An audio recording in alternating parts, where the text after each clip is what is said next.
Surging water bills catching San Diego residents by surprise. The city audit that shows how they could have been overcharged. And a new legal showdown over President Trump's border wall project, plus the judge who became a target during the campaign. Empowering young girls, the simple gift that helps them believe in themselves. KPBS Evening Edition starts right now.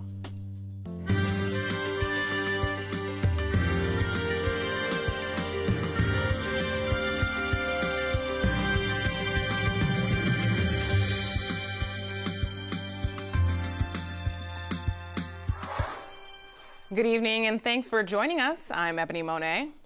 A recent deal for a tech takeover fell through today. Qualcomm's board of directors unanimously rejected Broadcom's revised $121 billion buyout offer. KPBS reporter Jade Hindman has more. Well, earlier this week, Singapore-based tech company Broadcom was confident Qualcomm would go for their buyout offer.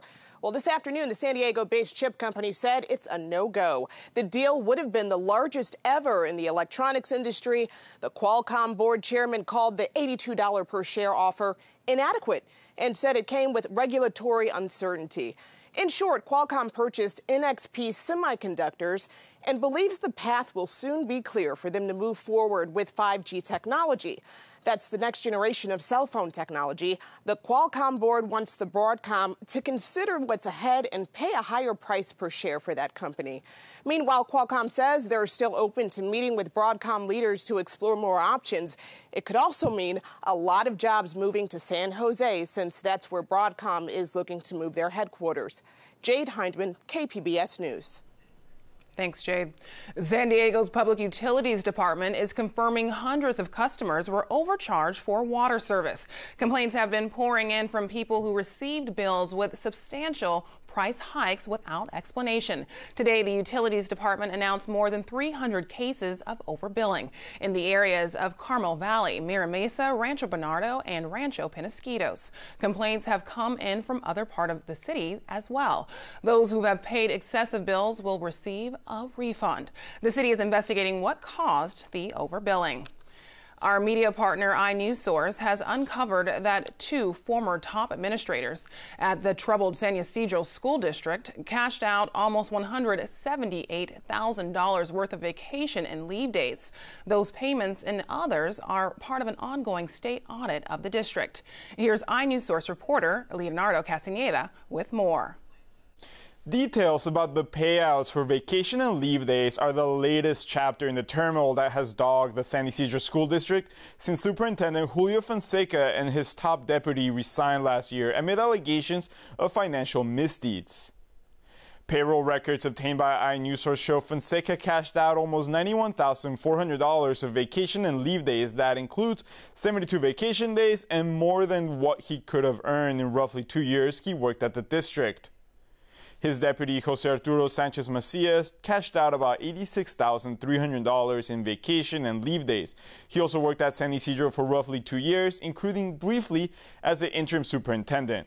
Peter Wong, San Ysidro's interim chief financial officer, says cashing out vacation time is not unusual for public school officials, but he did question how many days the two men cashed out based on the time they were at the district. To say it doesn't concern me, it would not be accurate. It does concern me, but I can't draw any conclusion. The state's extraordinary audit of payments to Fonseca and Sanchez Macias is continuing, including issues surrounding vacation and leave payouts. For KPBS, I'm iNewsSource reporter Leonardo Castaneda. iNewsSource is an independently funded nonprofit partner of KPBS. The federal judge who was called out by Donald Trump during the presidential campaign will decide the fate of legal challenges linked to the president's border wall project. KPBS reporter Eric Anderson has details. Environmental groups and the state of California argue the federal government doesn't have the right to waive a host of environmental laws to build prototypes and replace 17 miles of border wall in San Diego County. Brian Segui works with the Center for Biological Diversity. He says the administration is using waivers that were granted more than 10 years ago for a specific border wall project that's already complete. The waiver authority is not available, that it's essentially expired. It was meant for border fence construction that has already occurred, and that it is unconstitutional. The state argues border wall construction would do irreparable harm to wildlife. Judge Gonzalo Curiel will preside over the border wall case in a San Diego courtroom. Curiel became famous in 2016 when the judge was publicly criticized repeatedly over a period of months by then presidential candidate Donald Trump for his handling of the Trump University lawsuit. In this CNN interview, Trump reiterated charges that the Indiana-born Curiel's heritage impacted his courtroom decisions. We're building a wall. He's a Mexican. We're building a wall between here and Mexico. The answer is he is giving us very unfair rulings, rulings that people can't even believe. This case should have ended years ago on summary judgment. Curiel never responded to those attacks, and Trump agreed to settle the Trump University case for $25 million. Now Curiel will have a chance to rule on a case that impacts Trump's plans to build a wall where there currently isn't one. Eric Anderson, KPBS News. Cal State San Marcos continues to grow in spite of budget pressures. KPBS North County reporter Allison St. John says the university's president delivered her annual address to the community today and announced new degrees to match the needs of the community. Cal State San Marcos President Karen Haynes says the university is bucking a national trend. We are, as a state and nation, moving closer to a public system of two classes of education, one for those who can afford it and another for those who can't. At CSU SM, 54% of our students are on track to become the first in their families to earn a bachelor's degree. Haynes says student loan debt now averages $37,000 nationally, whereas the average student loan debt at Cal State San Marcos is less than half that, just $15,000. Haynes also announced that this year the campus is expanding its engineering department with a $1.5 million grant from North County telecom company Viasat.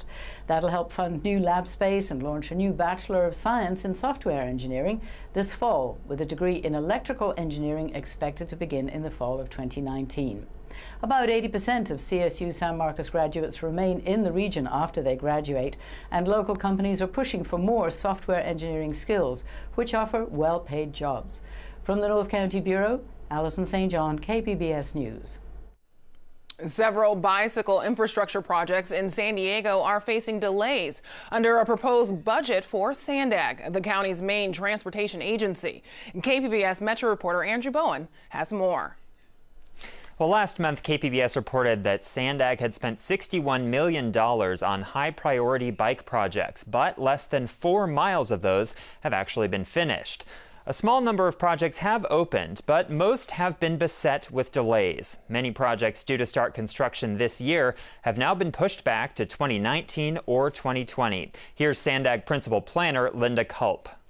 When we are working on the draft budget for next fiscal year, we always take a look at the milestones for each project, and many times those change, and we update those.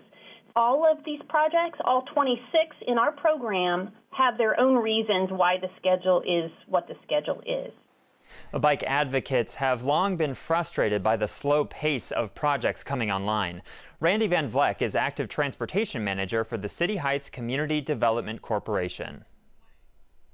If we're not able to build these projects on schedule, then we need to know why. Let's do an assessment and analysis on what are the barriers, why is it taking so long, and what resources are needed so we can implement these projects in a timely manner and have them in the streets as originally scheduled. The bike projects are important to SANDAG's state mandate of cutting greenhouse gas emissions, most of which come from transportation. SANDAG board members are scheduled to discuss next year's budget at a meeting on Friday. Andrew Bowen, KPBS News. The top candidates competing in the race for governor are running neck and neck. That's according to a new poll 4 months ahead of the June 5th primary. The survey shows two Democrats emerging from the pack. Lieutenant Governor Gavin Newsom at 23% and former Los Angeles Mayor Antonio Villaraigosa at 21%. The other two Democrats and three Republicans are all polling in the single digits. The top two finishers in the June primary, regardless of political party, advance to the November general election. As Jerry Brown serves out his final year as governor, there's a vigorous campaign to replace him. KQED political editor Scott Schaefer talks to Lieutenant Governor Gavin Newsom about his bid to be the next governor. Lieutenant Governor Newsom, thanks for coming in. Great to be here. You are running to succeed Jerry Brown, and it'd be hard to imagine two people more different than Jerry Brown and Gavin Newsom in terms of style, age, demeanor. So why are you the guy to replace him? I've known Jerry literally my entire life, and there's a lot of truth to that. Stylistically, I tend to step up and step in, not as passive in certain issues. The knock on me, or the thing people liked, was I was the 12th member of the Board of Supervisors when I was mayor of San Francisco. In terms of my legislative agenda, I tend to want to lead on reforms, not wait for them to land on my desk. What's an example of an issue where you would be less passive? Issue of health care. It's devouring the budget of the state. Look, in this country, it's 17.9% of GDP, $3.3 trillion a year. You can't have a budget conversation. You can't have a pension conversation. You can't have a conversation as it relates to the issues of small business growth unless you're having a health care conversation. That's one where I'd take the reins a little more. High-speed rail. It is in trouble. It is. It's limping along. It is being built, but at the moment it could be a train to nowhere. At what point would you abandon it? Because there may not be federal money, there may not be private sector money. Yeah, I don't want to even speculate about that. I want to see if we can bring this thing together. The key is getting that private sector money. That's the missing leg of the three-legged stool. Also continue to advocate for more federal dollars. Look, we're patching this together. We're keeping this thing going. You got 1,600 folks quite literally working as we speak. This thing is actually under construction. And the redesign of the first phase, valley to valley, actually provides tremendous utility for this region and its fastest growing part of the state, the Central Valley. So this is not a boondoggle, as some have asserted it is, unless we abandon the vision because we couldn't find funding. And that's my commitment, to try to find those Could dollars. you see just connecting the valleys, Silicon Valley and the Central Valley, and say, you know what, that's all we can do? I have confidence we will get that phase done. There's no doubt in my mind that worst case, you get that phase done. We get the electrification of Caltrans, which will be a game changer up here.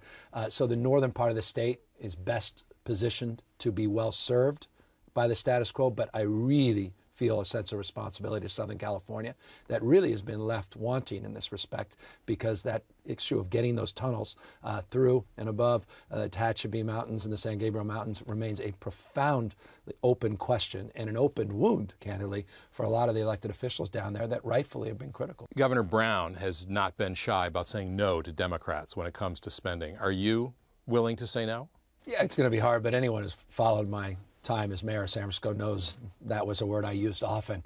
We balanced 7 budgets without laying off police officers, firefighters, nor do we lay off teachers. What would you say no to? I mean, you've got to balance budgets. You've got to be fiscally disciplined. But at the same time, I also want to recognize a fundamental fact that unless we deal with the issue of income and wealth disparities and the issue of social mobility, this state's going to collapse on itself.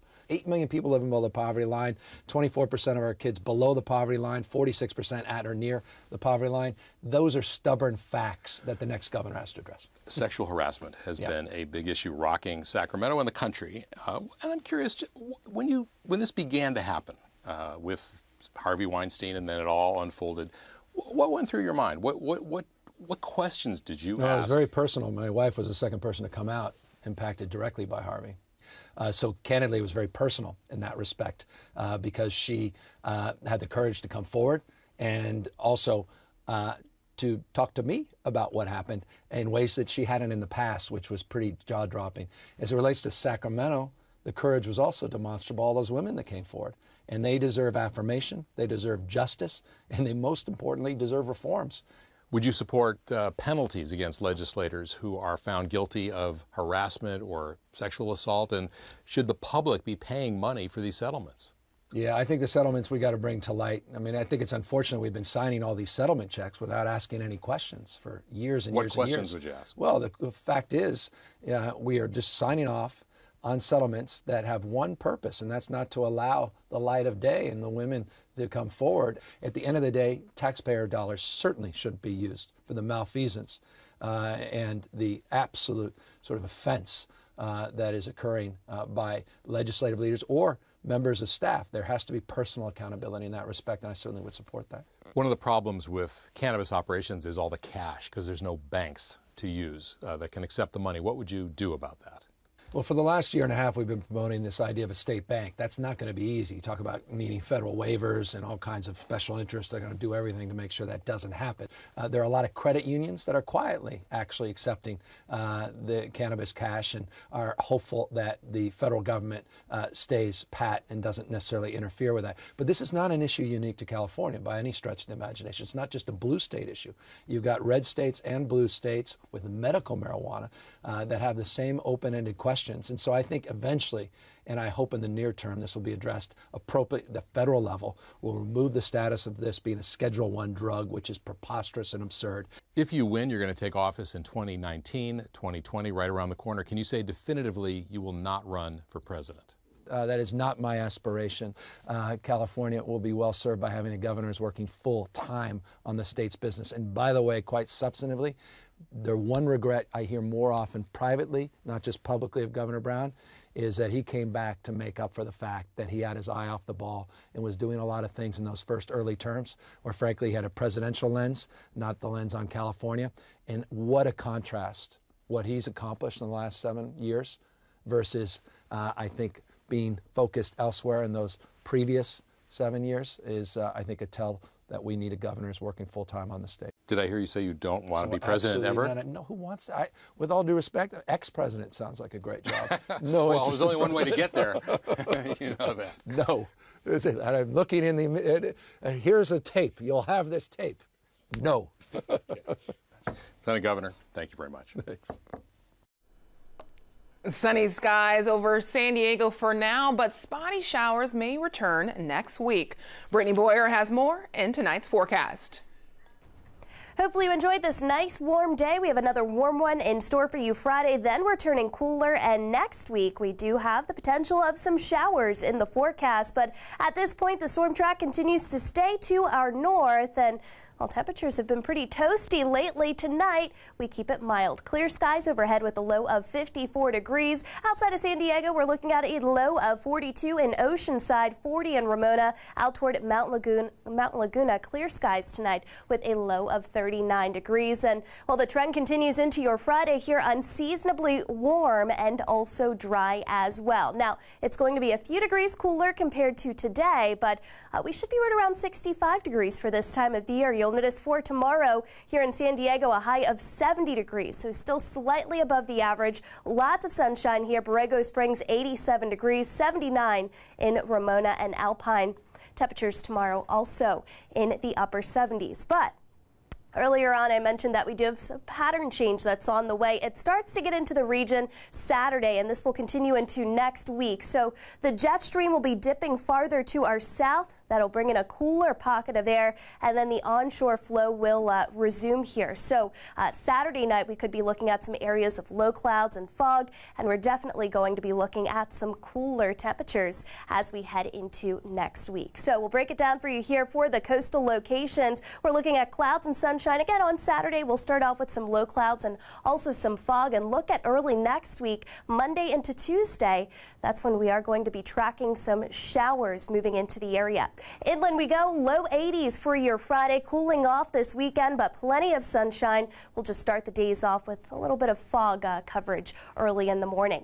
If you find yourself in the mountains this weekend, we'll be near 50 on Sunday with lots of sun, but here too, late Monday into Tuesday, we'll have to watch for a little bit of moisture, some spotty showers, and we also do have a few showers in the forecast for the deserts into early next week. We'll send it back to you, Ebony. A group of San Diego girls get a confidence boost. We showed you how they were gifted with new dresses in time for a Valentine's Day dance. Believe in Yourself is the nonprofit that made it possible. And the founder tells me it's a way of countering negative messages on social media and hardships. The anticipation builds as Sam Sasakti has each girl pick a number. Does anyone have one? She has one. You have one? Oh, nice. 11-year-old Jada Chapman has number 1. I want you to write your name and what your goal is for the year.